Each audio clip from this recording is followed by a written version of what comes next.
الحمد لله رب العالمين وصلى الله وسلم على نبينا محمد وعلى آله وصحابته أجمعين وبعد السلام عليكم ورحمة الله وبركاته. إذن جلستنا هذه في الدروس العقدية المستفادة من الحج. Nous allons parler plus particulièrement des leçons de foi que l'on puisse tirer de ce pèlerinage, des leçons de foi à tirer de ce pèlerinage.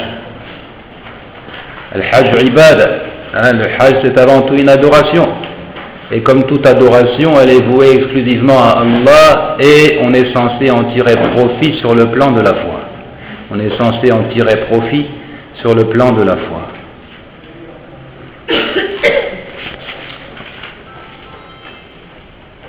في البداية نقول إن الحج قبل كل شيء سفر.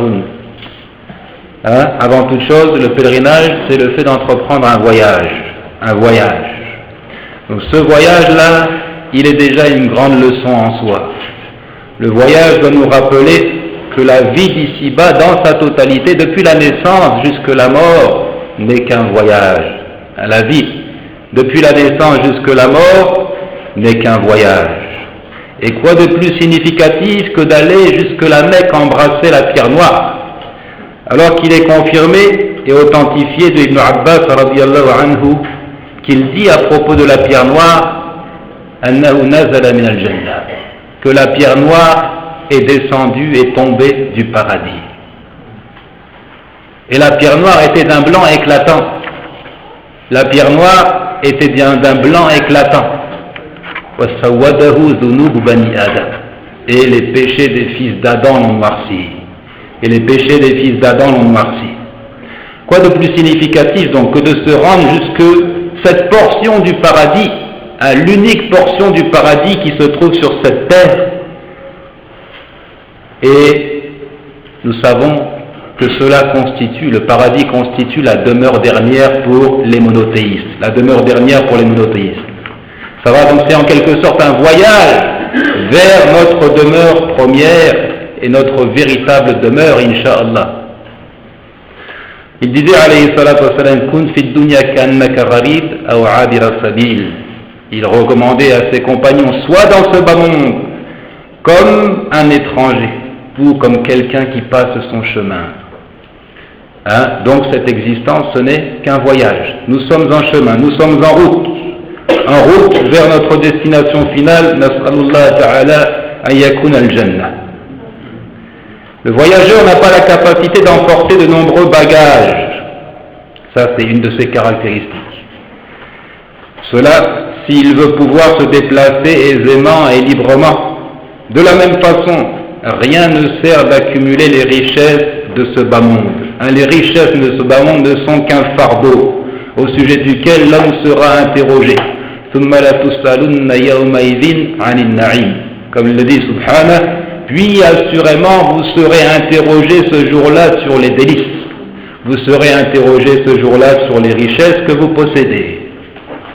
Et dans le récit,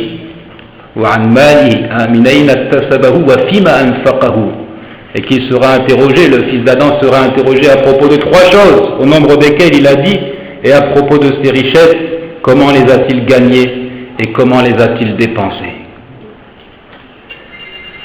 Soit donc cette abeille intelligente qui se pose au bord du pot de confiture, qui en boit, puis qui reprend son envol. Ne soit pas cette idiote qui se pose au milieu du pot trop gourmande et qui finit par s'y noyer. Prends des biens de ce monde, simplement ce dont tu as besoin, pas plus. Il dit Subhana, Kalla bal tuhibbuna al-ajila wa tadharuna al-akhirah. Blâmant les hommes, il dit non, vous aimez plutôt la vie éphémère et vous délaissez l'au-delà. Il dit encore bal tu'thiruna al-hayata ad-dunya wal-akhiratu khayrun wa abqa. Il dit Subhana, mais vous préférez plutôt la vie présente alors que l'au-delà est meilleur et plus durable.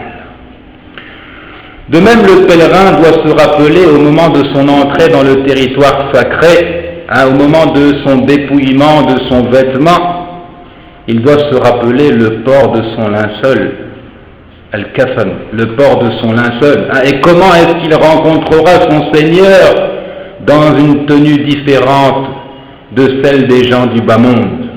En effet, le tissu blanc, et également le grand bain, le rousl, le tissu blanc et le grand bain qui marquent l'entrée en état de sacralisation, ne sont pas sans nous rappeler la préparation à la mort, ne sont pas sans nous rappeler la préparation à la mort. Et qui sait, la mort peut bien te trouver dans la terre sacrée, un voyage sans retour. Comme il le dit, subhana, aynama takunu yudrikkumul maut walau kuntum fi burujin mushayyada.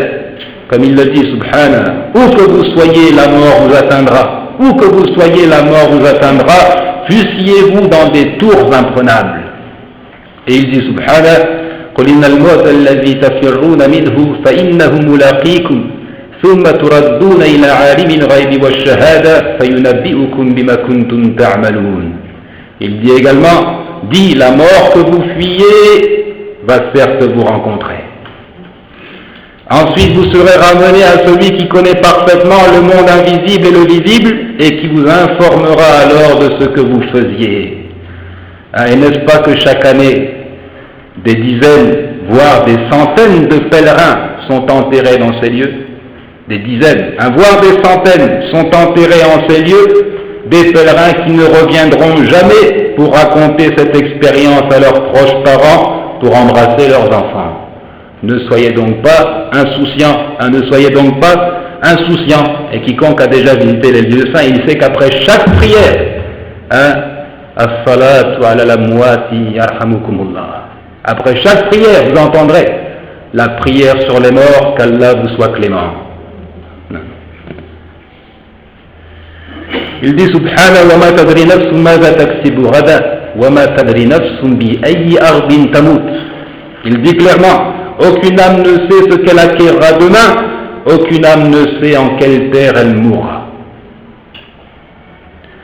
Le fait que le vêtement d'ihram ne soit pas cousu, pas de couture, cela évoque l'idée de libération, de détachement de toute attache. Libération, détachement de toute attache.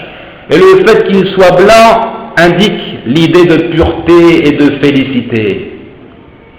Ça va pour cette symbolique? Qu'il soit blanc indique l'idée de pureté et de félicité. وفي الحديث الصحيح حديث البراء يقول إن العبد المؤمن إذا كان في إقبال من الآخرة وانقطاع من الدنيا نزلت إليه ملائكة من السماء بيض الوجوه كأن وجوههم الشمس معهم كفن من أكفان الجنة وحانوت من حانوت الجنة.